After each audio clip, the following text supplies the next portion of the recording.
وعلى آله وصحبه أجمعين. ربنا لا علم لنا إلا ما علمتنا إنك أنت العليم الحكيم. رب اشرح لي صدري ويسر لي أمري واحلل عقدة من لساني يفقهوا قولي. اللهم افتح علينا فتوح العارفين كما فتحت على أنبيائك وأوليائك وعبادك الصالحين. اللهم لا سهل إلا ما جعلته سهلا وأنت تجعل الحزن إذا شئت سهلا. اللهم ربي يسر ولا تعسر برحمتك يا أرحم الراحمين. اللهم أنت ربي لا إله إلا أنت خلقتني وأنا عبدك وأنا على أهلك وعليك ما استطعت. أعوذ بك من شر ما صنعت وأبو لك بنعمتك علي وأبو بذنبي فاغفر لي فإنه لا يغفر الذنوب إلا أنت. أعوذ كلمات الله التامة التي لا يجاوزهن بر ولا فاجر من شر ما خلق وذرأ وبرأ من شر ما ينزل من السماء ومن شر ما يعرج فيها ومن شر ما ذرأ في الأرض ومن شر ما يخرج منها ومن شر فتن الليل والنهار ومن شر طوارق الليل والنهار إلا طارق يطرق بخير يا رحمن. لا حول ولا قوة إلا بالله. لا حول ولا قوة إلا بالله. لا حول ولا قوة إلا بالله العلي العظيم. Alhamdulillah. Bersyukur kepada Allah Ta'ala pada malam yang mulia dan bahagia ini dapat sama-sama kita bertemu dan berada dalam majlis ilmu. InsyaAllah mudah-mudahan Allah Subhanahu Wa Ta'ala sentiasa merahmati, memberkati, meredai, memudahkan serta menunaikan segala hajat kita, sama ada hajat duniawi lebih daripada hajat ukhrawi. Abang-abang, kakak-kakak, muslimin muslimat dan rahmati Allah, insyaAllah kita akan ambil muka surat 145. Siapa yang ada kitab, boleh buka muka surat 145. Dan kita akan ambil ayat yang ke-116. Ayat yang ke-116. A'udzu billahi minasyaitonir rajim. Bismillahirrahmanirrahim. إن الله لا يغفر أن يشرك به ويغفر ما دون ذلك لمن يشاء ومن يشرك بالله فقد ضل ضلالا بعيدا ليس بأمانيكم ولا أماني أهل الكتاب من يعمل سوءا يجز به ولا يجد له من دون الله وليا ولا نصيرا ومن يعمل من الصالحات من ذكر أو أنثى وهو مؤمن فأولئك يدخلون الجنة ولا يظلمون نقيرا. صدق الله العظيم.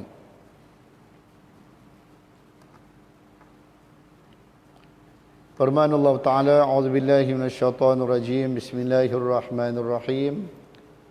Inna Allah la yaghfiru an yushraka bihi ويغفر ما دون ذلك لمن يشاء ومن يشرك بالله فقد ضل ضلالا بعيدا. Sesungguhnya Allah tidak mengampunkan kesalahan mempersekutukannya dan dia bersedia mengampunkan kesalahan yang lain daripada itu kepada siapa yang dikenakinya. Dan sesiapa yang mensyirikkan Allah, maka sesungguhnya dia telah sesat di dalam kesesatan yang amat jauh. Dalam ayat ni Allah memberi amaran kepada kita. Allah memberi peringatan kepada kita umat Nabi Muhammad sallallahu alaihi wasallam bahawa jangan sekali-kali kita terlibat dengan perkara-perkara yang boleh membatalkan keimanan kita. Dalam perkara-perkara yang boleh merosakkan akidah kita. Maka sebab itulah menjadi tanggungjawab dan kewajipan ibu bapa, kewajipan pemimpin umat Islam untuk berusaha menyelamatkan akidah anak-anak kita, cucu-cucu kita, orang yang berada di bawah jagaan kita. Ini penting. Kerana bila rosaknya akidah, maka habis segala-galanya. Sebab kita selalu sebut orang Melayu ni mulia dengan sebab Islam. Hebat orang Melayu ni dengan sebab Islam, sebab berpegang kepada agama, sebab berpegang kepada akidah. Bila orang Melayu meninggalkan Islam, jauhkan diri daripada Islam, Bila orang Melayu terbatal akidahnya, maka tidak ada nilai yang langsung. Tak ada nilai apa langsung. Sekiranya tercabutnya iman daripada kita, orang Melayu. Sebab itulah Sayyidina Umar radhiyallahu anhu pernah sebut, "Nahnu qaumun a'azzana Allahu bil Islam, famahma btaghaina ghairahu adzallana Allah." Kita adalah ummah, kaum yang Allah Subhanahu Wa Taala muliakan dengan sebab Islam. Kita baca dalam sirah Nabi, orang Arab sebelum datangnya Rasul sallallahu alaihi wasallam, maka tidak ada apa-apa nilai. Tak ada nilai apa-apa. Bahkan kalau kita baca dalam sirah Nabi sallallahu alaihi wasallam, negara Arab ni tak pernah dijajah oleh kuasa besar dunia. Pasal apa? Kerana pada anggapan kuasa besar dunia, negara Arab ni kalau mereka jajah, buang masa aja. Pada mereka, orang Arab adalah orang yang tak tamadun. Kerana seekor unta yang luka, mereka boleh berperang berpuluh-puluh tahun. Unta tak mati, orang mati. Sampai terang tu. Golongan yang kuat memakan golongan yang lemah, menindas golongan yang lemah. Ini keadaan tanah Arab sebelum datangnya Rasul sallallahu alaihi wasallam. Akhirnya bila datang Nabi sallallahu alaihi wasallam membawa Islam, masyarakat menerima Islam, akhirnya mereka berjaya memerintah dunia, digeruni oleh Rom dan Parsi. Kuasa besar yang ada pada ketika itu gerun kepada kekuatan Islam yang ada di Mekah dan di Madinah. Maka menjadi umat yang mulia. Kerana apa? Kerana Islam. Sebab itulah kalau kita tengok dulu, suatu masa dulu, orang Melayu ni adalah orang yang hebat. Orang yang mulia. Kerana tok nenek kita berpegang teguh dengan Islam. Tok nenek kita berpegang teguh dengan akidah keislaman, akidah Islamiah. Bahkan kalau kita tengok, kita ni dijajah oleh penjajah ni beratus tahun. Beratus tahun. Tapi tak berubah pun negara Malaysia ni menjadi negara yang lain. Kita tengok Filipin. Kita tengok Filipin. Contoh yang dekat dengan kita kan. Berapa tahun Sepanyol jajah Filipin. Akhirnya Filipin bertukar menjadi negara Kristian. Sedangkan kita di Malaysia ni beratus tahun juga Inggeris jajah kita. Start daripada tahun 1511 kan? 1511. Sampailah kita merdeka. Berapa ratus tahun? Beratus tahun. Tapi alhamdulillah, yang kita dengarnya kes Natrah tu. Kes kemurtadan yang berlaku hanya kes Natrah. Tapi bila kita merdeka, bila umat Islam dah mula jauh daripada akidah Islamiah, bila umat Islam dah mula jauh daripada pegangan terhadap agama Allah Subhanahu Wa Taala, maka berlakulah apa yang kita tengok sekarang ni. Sekarang ni zaman dunia tanpa sempadan. Lagilah cabaran yang begitu besar kepada kita. Anak-anak muda kita direkakan dengan game. Direkakan dengan benda-benda yang menyeronokkan. Sehingga kadang-kadang mereka tidak mampu lagi untuk melakukan semayang 5 waktu semalam. Mereka tak mampu lagi untuk datang ke masjid, ke surau, menghadiri majlis-majlis ilmu. Mereka tidak ada kekuatan lagi untuk mempelajari Al-Quran. Sedangkan Al-Quran itu adalah syarafun kita, kemuliaan kita, kekuatan kita. Maka menjadi tanggungjawab kita, orang surau, orang masjid ni. Saya pesan pada diri saya, pesan pada abang-abang, kakak-kakak, mari kita main peranan. Mari kita ingatkan balik anak-anak muda kita, masyarakat kita, supaya mereka balik-balik kepada pengamalan Islam tu. Hayati Al-Quran, hayati sirah Nabi SAW. Pergi ke masjid, pergi ke surau. Kalau kita telefon anak-anak kita, pesan mereka pergi surau, pergi masjid, pergi mengaji. Sebab kadang-kadang bila mereka dah jauh daripada kita, mereka dah Dah lupa apa yang kita ajak, apa yang kita pesan. Maka sebab itulah kena selalu pesan. Kena selalu pesan. Sebab itulah Allah Ta'ala sebut dalam Al-Quran, wa zakir. Selalulah bagi peringatan, selalu kena bagi pesanan. Kita baca dalam Quran, Allah Ta'ala cerita kisah Nabi Musa berulang kali dalam Quran. Kisah Nabi Allah Adam AS berulang kali dalam Al-Quran. Apa hikmah dia? Allah nak bagi isyarat kepada kita bahawasanya manusia ni kena selalu bagi peringatan. Orang mustasyriq, orang barat, musuh-musuh Islam anggap kisah-kisah yang berulang dalam Quran itu adalah kelemahan Al-Quran. Itu pada pandangan musuh-musuh Islam. Tapi kisah yang berulang dalam Al-Quran adalah sebagai peringatan untuk kita. Ini di antara kehebatan Al-Quran yang merupakan mukjizat dan ianya wahyu daripada Allah Subhanahu Wa Taala. Maka sebab itulah menjadi tanggungjawab yang berat sekarang ni. Kepada kita mak ayah, kepada kita pendidik. Saya pesan kepada cikgu-cikgu kan? Pendidik, walaupun apa pelajaran yang kita ajak anak-anak kita di sekolah, ingatkan mereka kepada Islam. Kita ajak sains, ajak mereka, ingatkan mereka kepada Islam. Kita ajak matematik, ingatkan mereka kepada Islam. Kita ajak senaman, ingatkan mereka kepada Islam. Jangan kita harap kepada guru yang mengajar agama sahaja. Kita kena main peranan, semua kita kena main peranan. InsyaAllah sekiranya kita semua main peranan, Islam akan kembali gemilang di negara kita, bumi yang kita cintai ini, insya-Allah. Musuh-musuh Islam tidak akan mampu untuk menguasai kita. Sekiranya masyarakat kita ni balik-balik kepada agama Allah Subhanahu Wa Taala.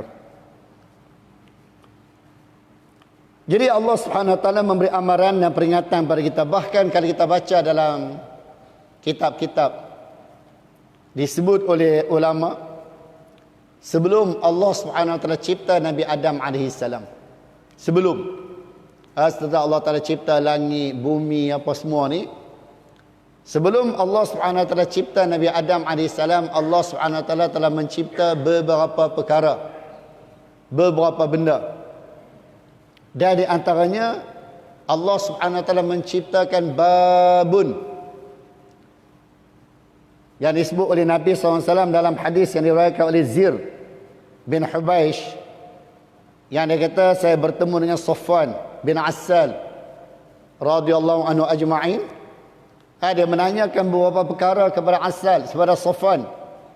Dan di akhir hadis tu, Safwan menceritakan bahawasanya Rasul sallallahu alaihi wasallam telah bertemu dengan seorang Arab Badui. Rasul bertemu dengan seorang Arab Badui. Lalu Arab Badui dipanggil Nabi dengan suara yang agak lantang.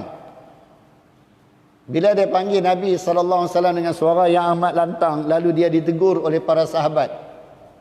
Sebab Allah Subhanahu Wa Taala melarang kita mengangkat suara, mengatasi suara Nabi sallallahu alaihi wasallam. La tarfa'u aswatakum fawqa sawtin nabi wa la tajharu bil qawl ka jahri ba'dikum li ba'd, dalam surah Al-Hujurat. Lalu sahabat radhiyallahu anhu ajma'in tegur Arab Badui ni. Arab Badui kata, aku tak kira. Sebab menjadi kebiasaan masyarakat kami, kata Arab Badui ni, bila kami suka dan sayang, kasih kepada seseorang, kami akan panggil dia dengan suara yang lantang. Nampak? Hebatnya Allah Ta'ala. Yang ni yang dikatakan li ta'arafu ni. Allah Ta'ala cipta manusia berbagai-bagai, kita kata latar belakang, berbagai-bagai kehidupan ni, berbagai-bagai budaya adalah li ta'arafu, supaya kita saling kenal mengenali. Jadi para sahabat ni tak kenal, kita kata latar belakang ataupun budaya masyarakat Badui ni. Tapi bila Badui tersebut, kami ni menjadi kebiasaan kepada kami, bila sayang dan kasih kepada seseorang, kami akan panggil dia dengan panggilan yang kuat, suara yang kuat. Jadi bila dia panggil Rasulullah dengan suara yang lantang, suara yang kuat, Rasulullah pun jawab dengan suara yang lantang dan suara yang kuat. Pasal apa? Menunjukkan kata Nabi SAW juga kasih dan sayang kepada mereka. Sebab kalau Nabi jawab dengan jawapan yang slow, pelan, seolah-olah macam Rasulullah tak sayang dan tak kasih kepada mereka. Hebat Nabi SAW. Cik kita bayang, ana nak bawa lah sahabat-sahabat muslimin, muslimat, abang-abang, kakak-kakak yang dirahmati Allah. Nabi ni seorang yang muthaqaf. Seorang yang mempunyai pengetahuan yang luas. Nabi ni selalu buat kajian. Nabi selalu buat kajian. Cuba kita bayang tengok. Cuba kita bayang tengok. Bagaimana Nabi boleh tahu apa yang berlaku di satu-satu tempat. Contoh. Sebelum Nabi berhijrah ke Madinah. Kita jangan kata Nabi tak apalah dapat wahyu. Wahyu satu benda yang lain. Wahyu satu benda yang lain. Berusaha mencari maklumat satu benda yang lain. Sebelum berlaku hijrah Nabi ke Madinah, Nabi SAW telah bertemu dengan 6 orang pemuda yang datang daripada Yathrib, yang datang daripada Madinah. Jadi bila Nabi bertemu dengan mereka, yang paling besar ialah As'ad bin Zurarah. Umur dia 21 tahun. Yang paling muda umurnya 16 tahun. Nabi tanya, "Mimman antum?" Kamu ni datang daripada mana? Lalu mereka ni sebelum masuk Islam, mereka datang, kami ni daripada Madinah, daripada kaum Aus. Lalu Nabi kata, "Min mawalil Yahud." Adakah kamu ni ada hubung kait, ada perjanjian dengan orang Yahudi? Lalu mereka jawab, "Na'am." Sebab masa tu mereka ada tahaluf, ada perjanjian, ada orang kata persefahaman dengan orang Yahudi. Cerita bayang macam mana Nabi tahu. Sedangkan Nabi duduk di Madinah, Nabi duduk di Mekah, mereka duduk di Madinah. Macam mana Nabi tahu? Ulama kata Nabi ni orang yang muthaqaf, orang yang selalu membaca, selalu bertanya, selalu mencari maklumat. Kita aja yang jarang-jarang mencari maklumat, jarang-jarang membaca, jarang-jarang membuat kajian. Tapi Nabi SAW adalah orang yang Masya Allah hebat. Sebab itulah Nabi tahu apa yang berlaku di sini, apa yang berlaku di sini. Selain daripada Nabi mendapat wahyu daripada Allah Subhanahu Wa Taala, Nabi juga adalah orang yang berusaha untuk mengambil atau mencari maklumat apa yang berlaku di persekitaran Mekah. Dan setelah Nabi berhijrah ke Madinah, Nabi juga seorang yang suka mengambil maklumat apa yang berlaku. Contoh yang lain. Pasal apa Nabi suruh hijrah ke Habasyah? Kita pernah dengar kan? Hijrah yang pertama yang berlaku dalam Islam ialah hijrah ke Habasyah. Ayat Quran yang turun sebelum hijrah ke Habasyah ialah surah Kahfi dan surah Maryam. Surah yang turun, Al-Quran yang turun, atau surah apa? Ayat Quran yang turun sebelum hijrah ke Habasyah ialah surah Kahfi dan surah Maryam. Di sana ada hikmah dah. InsyaAllah kita kongsi di masa yang lain insyaAllah. Cuma apa yang nak fokus di sini ialah pasal apa Nabi suruh sahabat-sahabat hijrah ke Habasyah. Nabi kata apa? Di sana ada seorang raja yang tidak menzalimi siapa-siapa yang berada di bawah kekuasaan dan pemerintahan dia. Macam mana Nabi tahu? Mungkin kita boleh kata, oh Nabi dapat wahyu kot. Ulama-ulama kata bukan. Nabi ni hanya bersandarkan pada wahyu. Nabi juga buat kajian, cari maklumat. Nabi nak hantar sahabat-sahabat dia ke satu tempat, sudah pasti Nabi ada maklumat. Nabi perlu tengok apa yang sesuai di situ, apa yang ada di situ.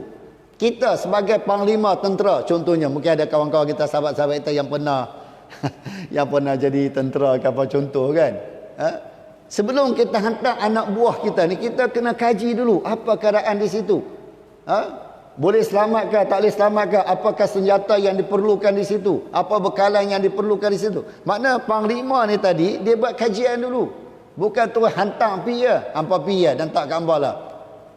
Lalah habis semua, masya-Allah, syahid. Jadi nak cerita pada kita hebatnya Nabi sallallahu alaihi wasallam. Maka umat Islam juga kena contohi apa yang dibuat oleh Nabi kita Muhammad sallallahu alaihi wasallam. Kita tengok apa yang sedang dirancang oleh musuh-musuh Islam untuk merosakkan umat Islam. Dan di antaranya yang saya nampak wallahu alam, game lah. Yang menjadi antara benda yang sangat-sangat mencabar. Bahkan kita, anak-anak kita, cucu-cucu kita juga diuji oleh Allah dengan game ni. Duduk di rumah, tak pergi sekolah, berapa bulan baru ni, PKP, tak pergi sekolah. Mereka buat apa di rumah? Ulang Quran ke? Berzikir ke? Sembahyang sunat ke? InsyaAllah, kebanyakan masa mereka habis dengan game. Tak bagi mereka perlu handphone untuk mengaji online. Bagi online tu sekejap je. Yang lamanya Masya Allah duk lawan game dengan kawan-kawan. Ini cabaran yang terpaksa kita hadapi di zaman kita. Dulu-dulu zaman kita becak pelung, main senapang pakai peluru terung. Zaman kita, zaman lo ni maka berperang di alam maya. Maka berseman dengan kawan-kawan mereka di alam maya. Jadi semua benda ni menjadi cabaran kepada kita, kepada semua umat Islam. Itu sebab anda sebut tadi, tolong kita yang ada jawatan dalam masyarakat, kita yang ada kedudukan dalam masyarakat, mari kita guna jawatan dan kedudukan ini untuk menyelamatkan masyarakat kita daripada terjebak dalam perkara-perkara yang dilarang oleh Allah Subhanahu Wa Taala. Main peranan semua, cikgu-cikgu main peranan, pegawai-pegawai polis main peranan, semualah. Ahli jawatankuasa masjid main peranan. Mana semua kita ni main peranan. Insya-Allah. Insya-Allah. Saya yakin dan percaya mudah-mudahan Allah pasti tidak akan sia-siakan usaha kita insya-Allah. Jadi kita balik kepada cerita Zir itu tadi.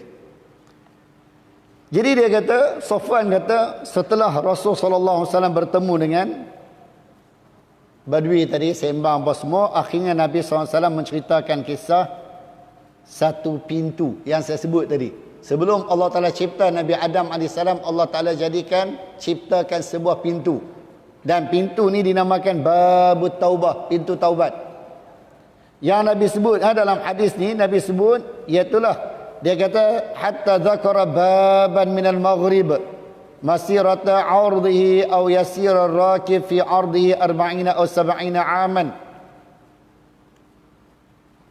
Kata Safwan, Rasul sallallahu alaihi wasallam menceritakan kepada kami di sana ada satu pintu, dan pintu ni Allah Taala cipta sebelum Allah Taala cipta Nabi Adam alaihissalam. Di mana lebar pintu ni, kata Nabi sallallahu alaihi wasallam, yang disebut sebagai pintu taubat. Dan pintu ni terletak di maghrib.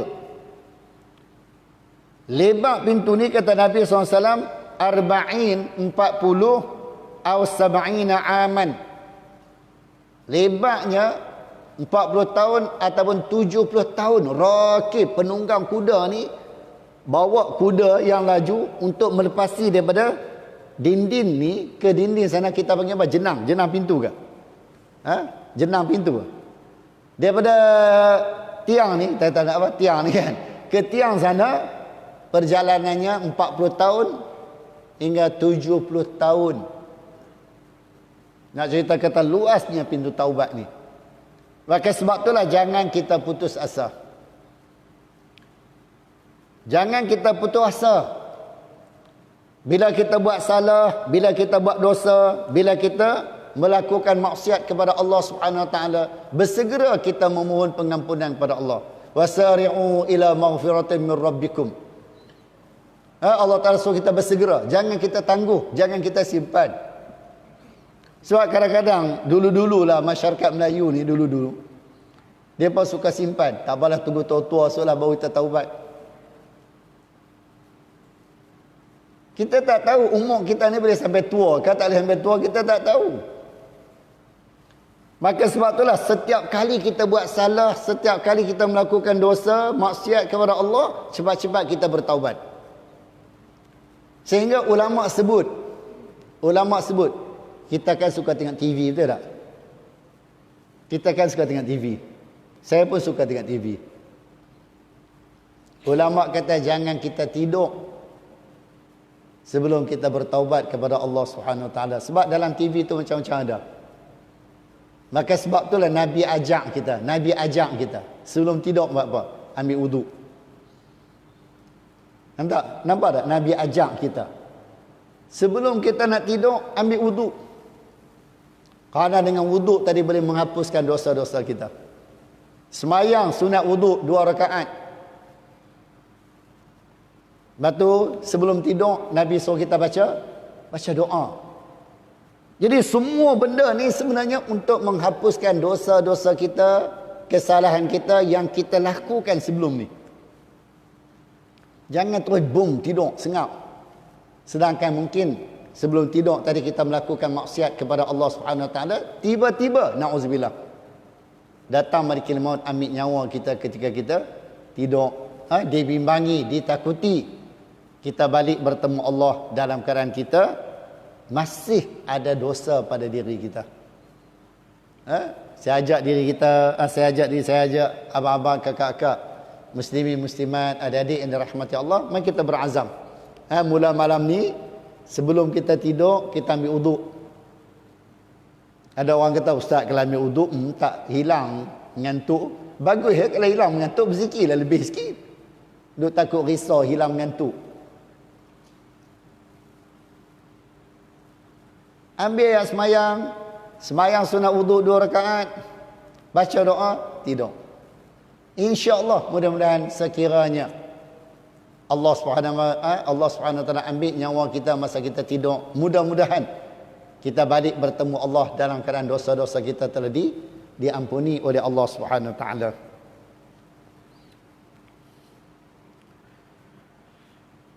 Laisa bi amaniyikum wala amaniyi ahli alkitab man ya'mal su'an yujza bih wala yajid lahu min dunillahi waliyan wala nasira. Pahala yang dijanjikan Allah itu bukanlah mengikut angan-angan kamu dan tidak pula mengikut angan-angan ahli kitab. Sesiapa yang melakukan kejahatan akan dibalas dengan kejahatan, dan dia tidak akan menemui seseorang pun yang sanggup menjadi pelindung dan penolongnya. Allah bagi amaran pada kita lagi. Allah bagi peringatan kita lagi. Sekiranya kita melakukan dosa dan maksiat kepada Allah, maka sekiranya Allah tak ampuni dosa kita, maka kejahatan jugalah yang akan didapati oleh kita. Siksaan, azab Allah Subhanahu Wa Taala. Kita bayang tengok.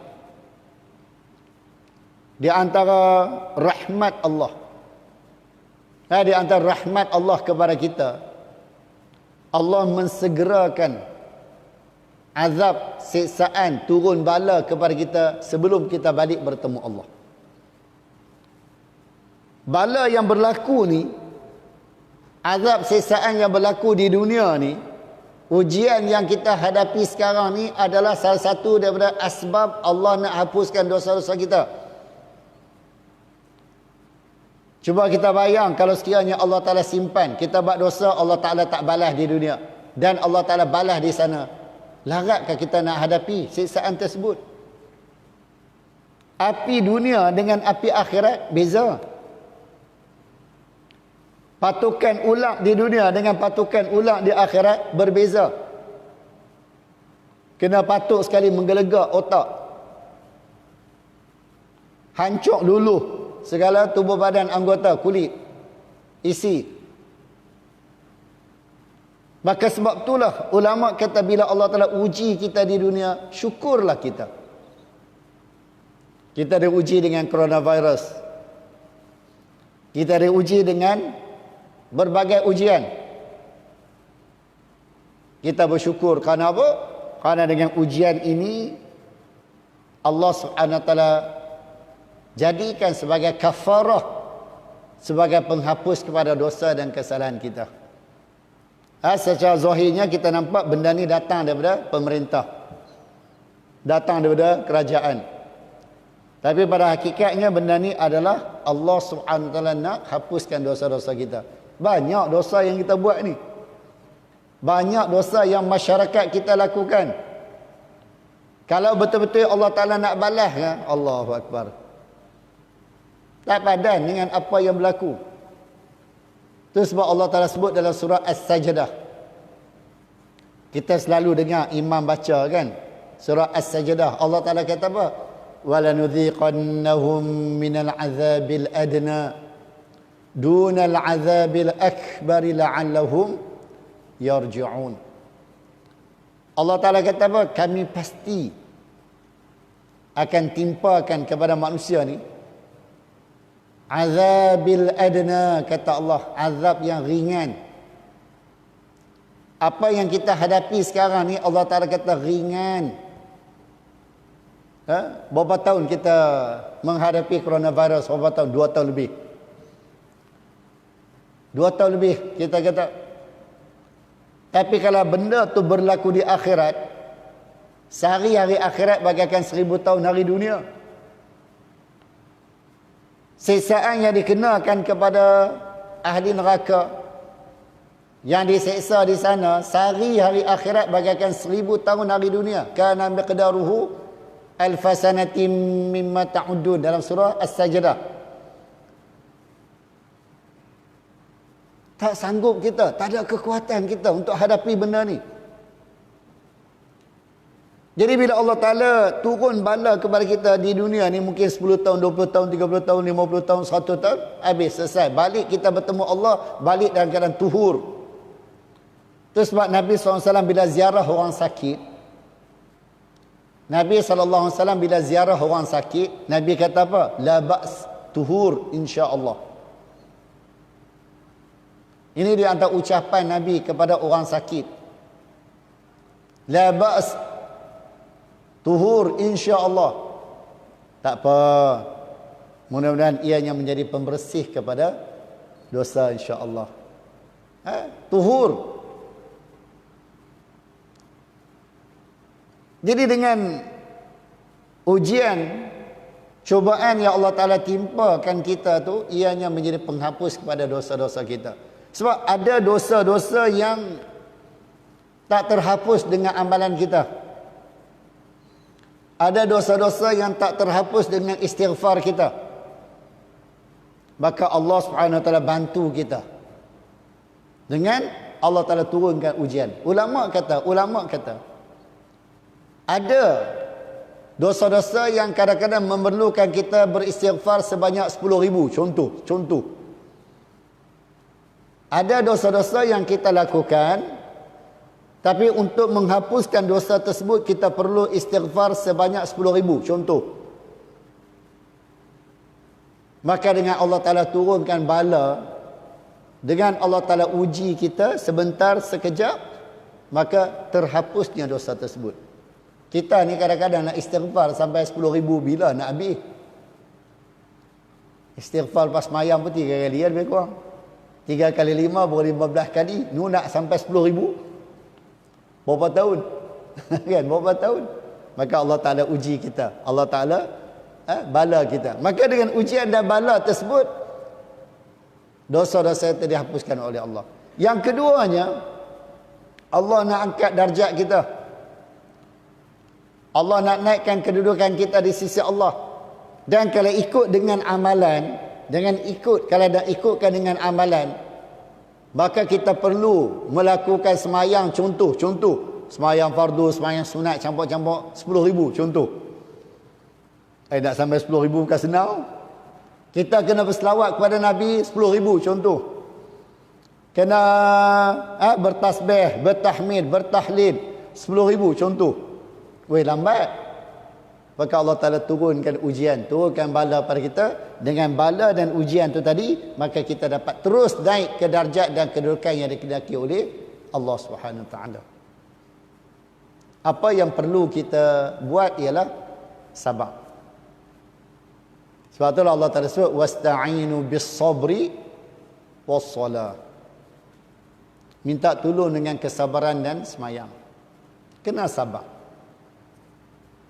Mana dengan sabar tadi, Allah bagi pula ganjaran yang lain. Innama yuwaffas sabiruna ajrahum bighairi hisab. Allah akan bagi ganjaran dan balasan kepada orang yang bersabar. Ini tidak ada limit dia.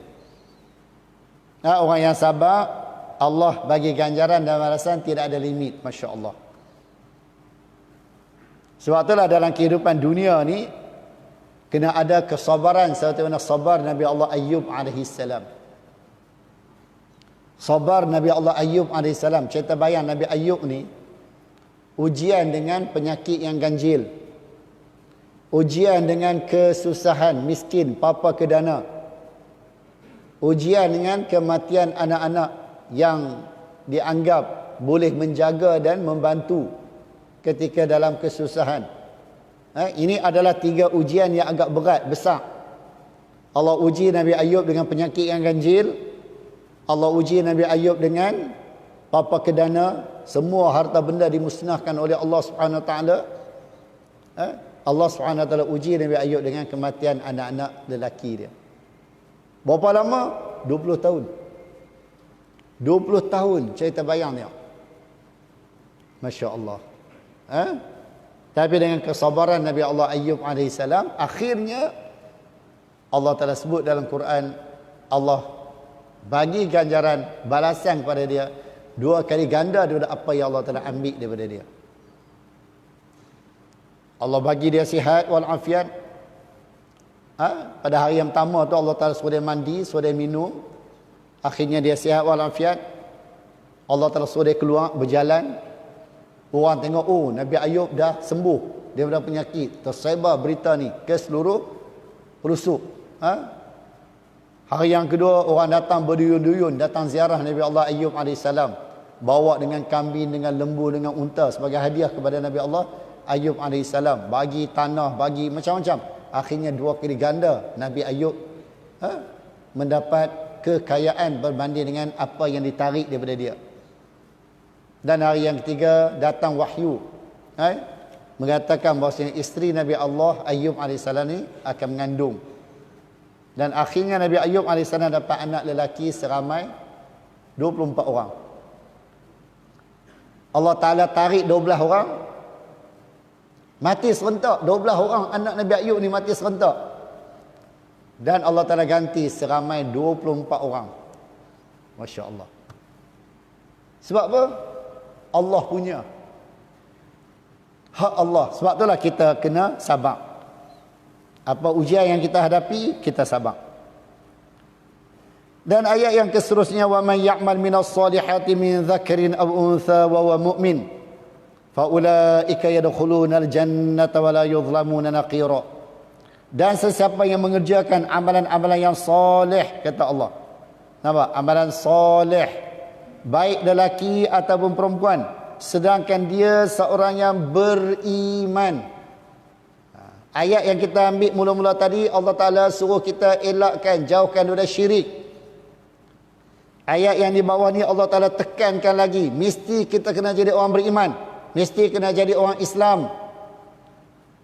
Maka barulah kita layak untuk mendapat ganjaran yang dijanjikan oleh Allah. Apa dia? Wa ulaika yadkhulunal jannah, baru layak masuk syurga. Untuk melayakkan kita masuk syurga Allah, kena ada iman.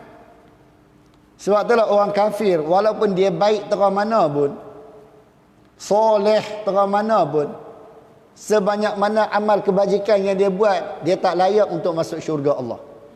Pasal apa? Pasal dia kafir. Pasal dia tak beriman. Pasal tidak ada akidah.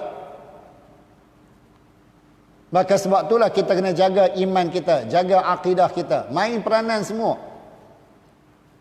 Pesan pada anak-anak kita, cucu-cucu kita, anak murid kita, orang yang di bawah jagaan kita, staf kita.